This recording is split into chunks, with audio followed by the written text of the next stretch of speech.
Hello, this is Dr. Moyer. We are going to be talking about housing and disadvantage for FCS 4840, the disadvantaged family, and we will start with housing and poverty. So, as you can see on the PowerPoint, 1 out of every 2 households in the U.S. with children face at least one of these housing issues, which can include cost burdens, meaning families have to pay more than 30% of their total household income towards housing. That would be considered unaffordable and a burden. And many families do struggle with this, finding themselves in situations where they're paying 70 or 80% of their income just towards housing. Poor housing quality would include structural issues, as well as safety issues within the housing unit, whether it's an apartment, a house, or a trailer. And so could include things like unsafe steps, the house or unit is falling apart, the plumbing's not working, windows are broken, and many families will settle for poor housing quality just to find a place where they can afford to live. Lead paint, it is no longer legal to create buildings using lead paint, but there's still lead paint in a lot of old buildings, and this can lead to many issues, particularly for children under the age of 5 who are exposed to lead paint and can oftentimes and do put paint chips in their mouth, or they're breathing in the lead paint dust. And this can lead to a host of other issues, including learning disabilities, developmental delays. So this is something that's considered very dangerous, but many families still struggle with it because they can't find affordable housing. Overcrowding, another way that families in poverty deal with the housing, lack of affordable housing issue, is by sharing housing. So it's not uncommon to find 2 or 3 families sharing a one-family house. It's also not uncommon to find 2 or 3 families living in an apartment together. Faced with living on the street and not having a home versus everybody squishing into a smaller house, the squishing is a better option, safer option. And then, of course, unsafe housing, which can include the structural issues that we discussed a few minutes ago under poor housing quality, but also can include the neighborhood that the housing is located in. And when there are lots of people living together in one area that are living in poverty or low income, there's a greater likelihood that the quality of the neighborhood is poor. And this doesn't just mean crime and delinquency or people breaking into homes. It also can include things like not having safe parks for children to play in, trash and other debris in the streets,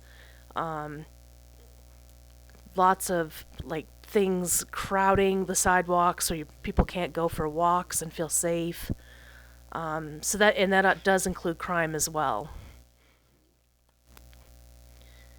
As far as homelessness, about half of the homeless are not sheltered, so this poses a problem when trying to determine how many people are homeless. We do know from what we can count, and this usually means counting people that are in shelters, at least 3.5 million people, individuals and families, are homeless every single night. It's hard to determine the numbers, not only because most or half, up to half, are not even in shelters, but homelessness is often temporary in a lot of cases, and it's hard to determine how serious a problem is when it's only for a few weeks or a couple nights versus every single night. Also, families are very clever at finding ways to deal with homelessness and will sometimes split up family. So they'll send children to live with maybe an aunt, an uncle, or grandparents, so that just the parents are homeless or living in a car. Also, couch surfing, which is kind of a slang term, but it is a term used for people that stay with different friends or family or neighbors, not for a long period of time, but they may crash on their couch for a few nights. We don't count those as homeless because we don't know about them. And so, if people are living in situations where they're living in cars or couch surfing, or they've split up the family, or even living in motels that offer living costs like weekly rates for families or individuals. So it's difficult. You can't include them as either, but that's not a steady place to live. So that is considered somebody being homeless.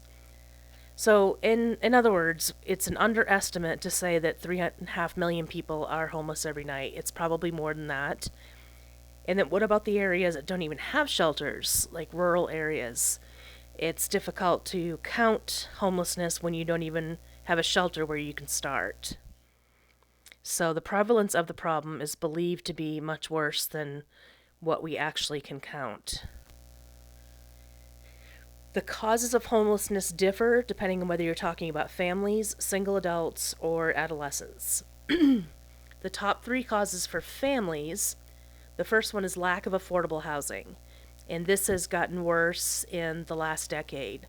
So families are finding it increasingly difficult to find a place that they can actually afford, meaning 30% of their income or less, and that is safe and constant.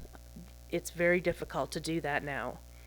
Poverty is also a cause for families, as well as unemployment. So those are and families are the fastest growing homeless population. Most people are actually surprised by that, to find out that families are living without housing, permanent housing. But that can be the case for a lot of people. And like I said, they find ways to deal with it and cope with it, but it's not optimal. The top three causes for single adults, the first one includes substance abuse. The second one is lack of affordable housing. And the third one is mental illness. So with substance abuse, rather than letting people into treatment programs where they can heal or be treated for their substance abuse, oftentimes society just cuts them off. So they may lose their job, they may lose their housing, they may be cut off from their family, and that is why they will end up homeless. But it's important to note that the majority of single adults do not abuse substances, and that's not why they're homeless. And I point this out because that is a number one myth about homelessness, is that everybody that's homeless has a substance abuse issue, and that if you give them any help at all, that they're going to use the money to buy alcohol or drugs. It's important to realize that's not accurate. The lack of affordable housing not only affects families, but affects single adults as well. And the way we handle mental illness in this country has differed quite a bit over the last 30 to 40 years. We used to have institutions or homes where people with mental illness could live and stay and be treated, but slowly the government has cut away at those institutions. There are very few of them in today's society, and most mental illness is supposed to be treated as an outpatient procedure, meaning the mentally ill should be able to live on their own and take their medications, but that's not actually the reality of the situation, and it's difficult for somebody with mental illness to be able to manage their illness and manage day-to-day life. The top three causes for adolescents of homelessness. This is you can see I've broken this down quite a bit because it's kind of complicated. The number one reason is for family conflict. And underneath family conflict, I've listed sexual orientation. And this means that when an adolescent comes out to their family, many times they're kicked out of the home and they have nowhere to go, nowhere to live. The same with adolescents' early pregnancy. If an adolescent becomes pregnant, typically the female, not so much the male, is made to leave the house and find somewhere else to live because it's unacceptable to the family. Caregiver substance abuse would be, of course, the parental or caregiver abusing substances and possibly abusing the children as well, and not being able to manage life day to day. And then abuse and neglect. also is under family conflict. The second cause is severe economic hardship. Many times adolescents will move out on their own if their family is struggling, thinking that they are a burden on the family and they can do better if they, or their family can actually do better if they move out. And so they may do that as thinking they're helping the family, but they put themselves at risk in the process. And then the third reason is mental illness, for adolescents as well. It's the same kind of deal that as far as being treated as an outpatient and having to manage a mental illness.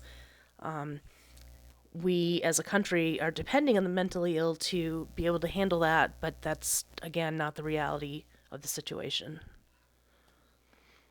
There are 6 types of housing support. We used to offer more, where this housing support is diminishing over time.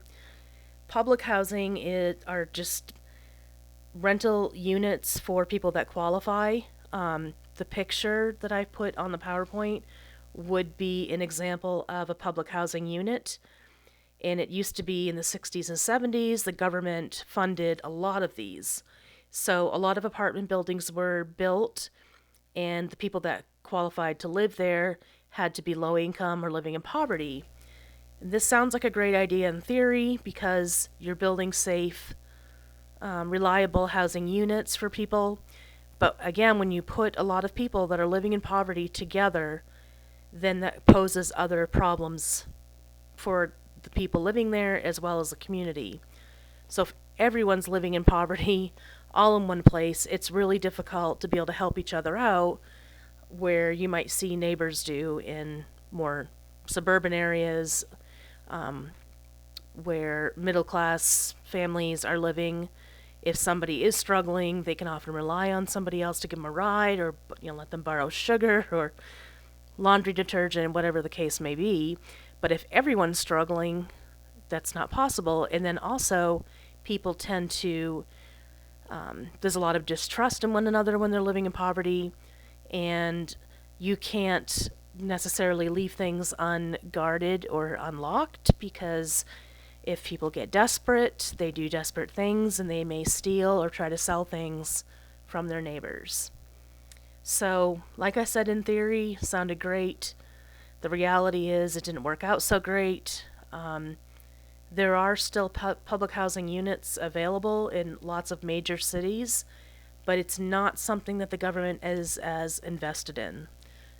The new or better way, more effective way, is using housing choice vouchers, which basically allows people living in low-income situations to find a place to live in the private market.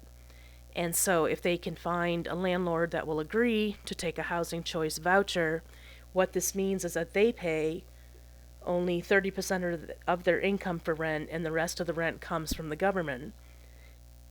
And they can live anywhere. And so this allows for more diversity in neighborhoods and not putting all the poor together in one place.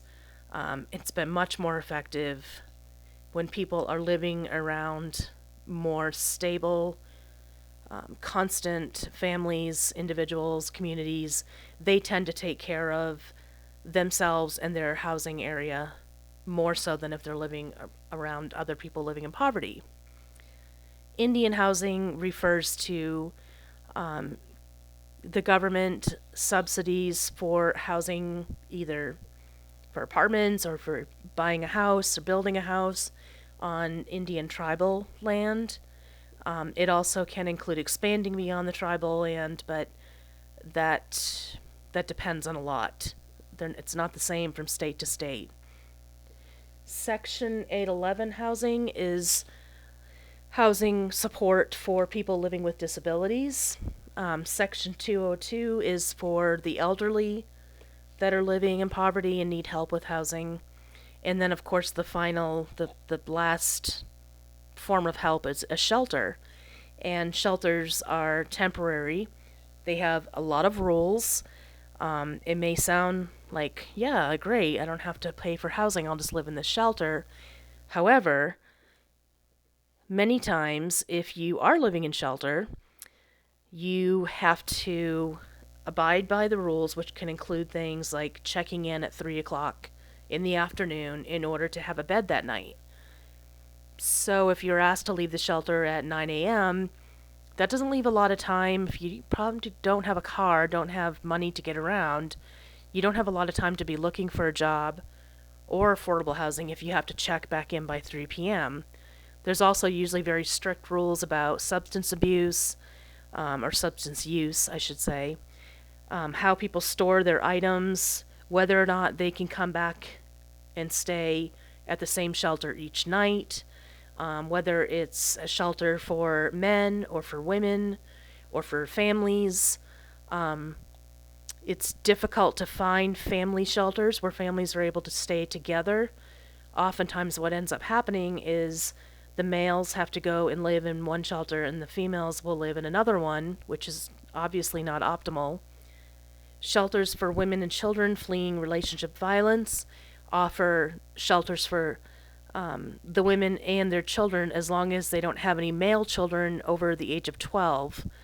So if they do have male children over the age of 12, they oftentimes have to find alternative housing for them because the males can pose a threat to the other clients living in shelter. And one of the biggest risk factors for becoming an abusive male in a relationship is seeing your father from abuse your mother or his partner. And so this means that the boys are at risk for becoming abusers themselves and need help and will get that help, but they can't stay or live in the shelter and pose a threat. I do want to go back to this figure. You can see how it's broken down, like how people are getting by, what's being used. And the biggest piece of the pie, of course, are the housing vouchers. And that's, again, where anyone living in low income that qualifies can get a voucher to find a place to live in the private market. So, and you see Section 202 isn't very much. Section 811 is quite a bit, and that's, again, for people living with disabilities. Other multifamily, meaning families are combining or finding other alternatives.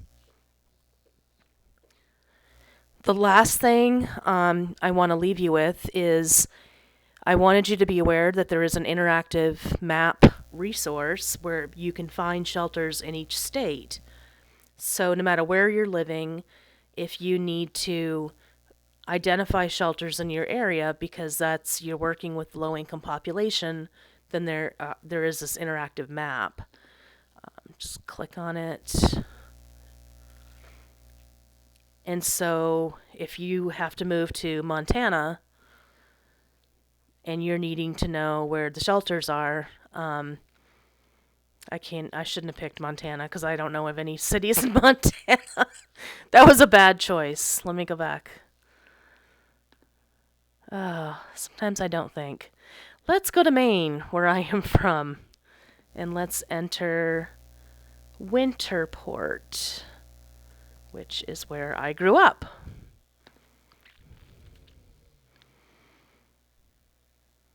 So